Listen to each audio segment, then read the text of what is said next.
వాగర్థావివ సంపృక్తౌ వాగర్థ ప్రతిపత్తయే జగతః పితరౌ వందే పార్వతీ పరమేశ్వరౌ ఆదిత్యాయ చ సోమాయ మంగళాయ బుధాయ చ గురుశుక్ర శనిభ్యశ్చ రాహవే కేతవే నమః. శృంగేరి జగద్గురు పీఠాధిపతులకి కంచి పీఠాధిపతులకి నమస్కారములు తెలియజేసుకుంటూ కార్యక్రమాన్ని ప్రారంభిద్దాం. ఈ నెల 16 జూన్ నుంచి 30 జూన్ వరకు కర్కాటక రాశిలో జన్మించినటువంటి వారికి ఏ విధంగా ఉండబోతుందో తెలుసుకుందాం. రాశిలోనే బుధుడు 23వ తారీఖు సంచారం చేస్తుండడం, అలాగే 22వ తారీఖు వరకు బుధుడు 12వ ఇంట సంచారం చేస్తుండడం, ఈ కారణం చేత ఈ కర్కాటక రాశి వారికి ముఖ్యంగా ఇతరులతో సమస్యలు వస్తాయి. సోదర సోదరీమణులతో వాగ్వివాదాలు, పరిచయస్తులు, నమ్మకస్తులు, స్నేహితులతో మీకు వాగ్వివాదాలు జరిగే అవకాశాలు ఉంటాయి. పొరపచ్చాలు వస్తాయి, మాట పెరుగుతాయి. ముఖ్యంగా ధనపరమైనటువంటి సమస్యలు కలుగుతాయి. డబ్బులు ఇచ్చి తిరిగి వసూలు చేసుకోలేకపోవడం వలన వాగ్వివాదాలు పెరుగుతాయి. కాబట్టి జాగ్రత్తలు పాటించండి. ఎవరికి డబ్బుని అప్పుగా ఇవ్వకండి, లేదా నమ్మకస్తులకైనా ఇచ్చినా అవి శత్రుత్వంగా మారుతాయనే విషయాన్ని గమనించుకోవాలి. ఇక గురువు, రవి మిథున రాశి సంచార ప్రభావము చేత కర్కాటక రాశి వారికి దైవపరమైనటువంటి సహాయం అందుతుంది, కానీ వృత్తి, ఉద్యోగ, వ్యాపారాల్లో కాస్త ఇబ్బందులు ఎదుర్కోవాల్సినటువంటి పరిస్థితి వస్తుంది.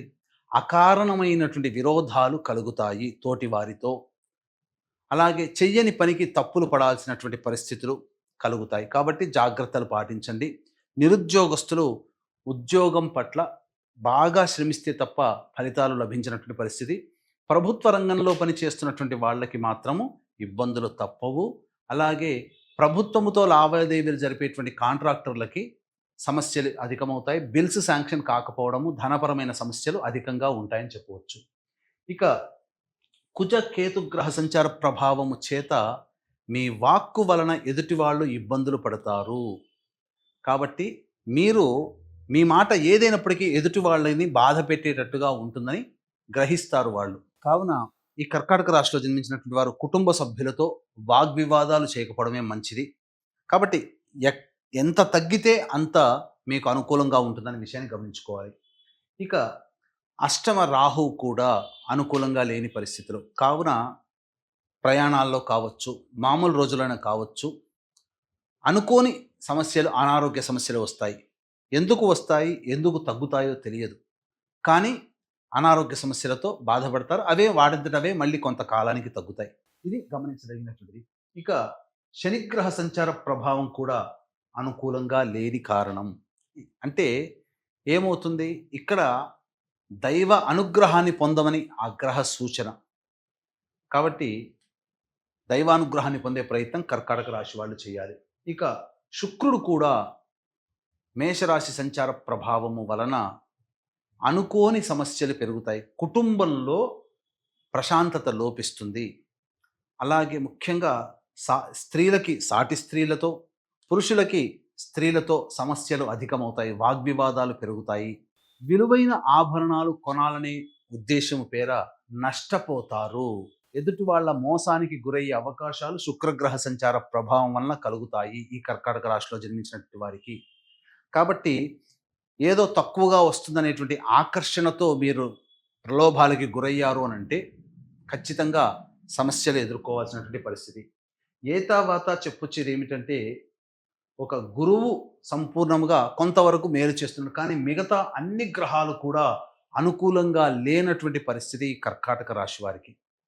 కాబట్టి జాగ్రత్తలు పాటించండి అయ్యా. సమస్యలు ఉన్నాయి, సమయం మనది కానప్పుడు మనం తగ్గి ఉండడమే శ్రేయస్కరం అనే విషయాన్ని గమనించుకోవాలి. విద్యార్థులు బాగా కష్టపడితే తప్ప ఫలితాలు పొందలేనటువంటి పరిస్థితి. వివాహం కాని అబ్బాయిలకి, అమ్మాయిలకి మరి ఒక మంచి సమయం కోసం వేచి చూడాల్సినటువంటి పరిస్థితి. నిరుద్యోగస్తులు కూడా మరొక మంచి సమయం కోసం వేచి చూడాలి. అలాగే సంతానపరముగా ఆలోచించేటువంటి వాళ్ళు వేచి చూడాలి. ఆల్రెడీ గర్భవతులైనటువంటి వాళ్ళు వైద్యుల యొక్క సలహాలు, సూచనలు ఇప్పుడు ప్రస్తుతం 30వ తారీఖు వరకు వారి సూచనలు తూచా తప్పకుండా పాటించాలి. ఎవరి? వైద్యుల సలహాలు, సూచనలు. ఇక 16వ తారీఖు నుంచి 30వ తారీఖు వరకు రోజువారీ కార్యక్రమాలు ఎలా ఉందో తెలుసుకునే ప్రయత్నం చేద్దాం. వీక్షించేటువంటి ప్రేక్షకులకి గమనిక, ఈ నెల 21వ తారీఖు రోజున ఏకాదశి అశ్విని నక్షత్రము కలిసినటువంటి పుణ్యతిథి కావున ఈ రోజున మీ జాతకరీత్యా కలుగు విద్య, వివాహ, ఉద్యోగ, దాంపత్య, అనారోగ్య సమస్యల నివారణకి మరియు మేష, మిథున, కర్కాటక, సింహ, కన్య, వృశ్చిక, ధనుస్సు, కుంభ, మీన రాశిలో జన్మించినటువంటి వారికి శనిదోష పరిహారార్థమై సర్వదోష నివారణ పూజలు, హోమాలు అనేటువంటివి జరిపించి శక్తిపాతము చేయబడినటువంటి శంకరుంగలి మాలని మీకు ఇవ్వడం జరుగుతుంది. అవకాశం ఉన్నటువంటి వాళ్ళు కార్యక్రమ తదనంతరం కాంటాక్ట్ చేసి పూర్తి వివరాలు తెలుసుకోవచ్చు. ఇక 16వ తారీఖున రాని బాకీలు వసూలవుతాయి, ధనపరమైనటువంటి సమస్యలు తీరుతాయి, అన్ని విధాలుగా ఆనందదాయకంగా ఉంటుంది.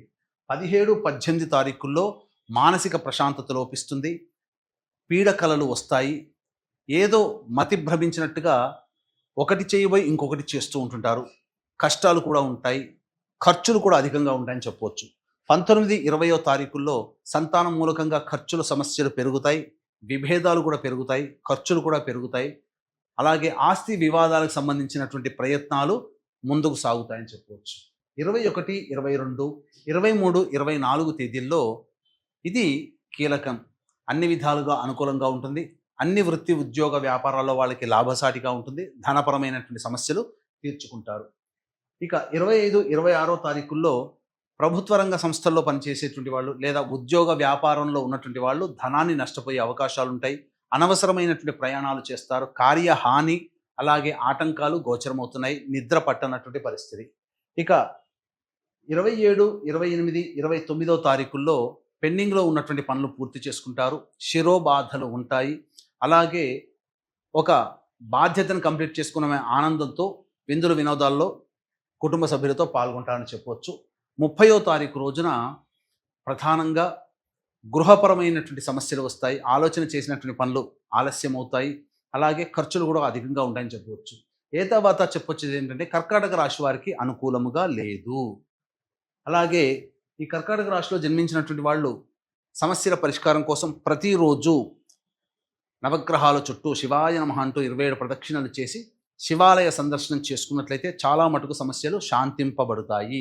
ఇప్పుడు చెప్పినటువంటి సమస్యల కంటే ఇంకా సమస్యలు మిమ్మల్ని బాధిస్తుంటే దగ్గరలోనే మంచి ఉపాసనా పరులైనటువంటి జ్యోతిష్యులను సంప్రదించి వారి సలహాలు, సూచనలు కనుక పాటించినట్లయితే మరింత మెరుగైనటువంటి జీవితాన్ని పొందుతారని తెలియజేస్తూ సర్వం శ్రీ ఉమామహేశ్వర పరబ్రహ్మార్పణమస్తు.